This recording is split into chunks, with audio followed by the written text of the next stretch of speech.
Bienvenue au Point Écho. Les pays de l'Union européenne ont conclu jeudi un accord définitif sur l'union bancaire. Mais ces compromis suscitent déjà des critiques, faute d'assurer dès le départ des financements suffisants pour fermer si nécessaire des banques en difficulté. Les parlementaires et les représentants des États membres de l'Union européenne sont d'accord pour donner à la Banque centrale européenne, BCE, un rôle de premier plan dans la fermeture éventuelle d'une banque. L'union bancaire, accompagnée d'un assainissement des bilans des banques, doit permettre de restaurer la confiance des banques les unes envers les autres et dégripper ainsi la mécanique du crédit. Le document précise qu'un accord a été trouvé pour que le fonds de résolution bancaire, financé par des contributions versées par les banques elles-mêmes, soit constitué sur une période de 8 ans, soit 2 ans de moins que prévu initialement.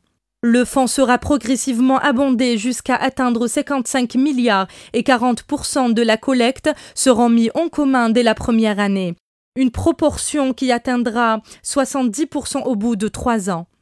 La clé de l'union bancaire, c'est une autorité dotée d'un pouvoir financier. Ce ne sera pas le cas, donc il n'y a pas d'union bancaire, a ainsi déclaré Paul de Grove de la London School of Economics. L'idée centrale, c'était de rompre le lien mortifère entre les banques et les souverains. Mais si une nouvelle crise bancaire venait de se déclencher, on ne reviendrait à la situation de 2008, avec chaque pays de son côté.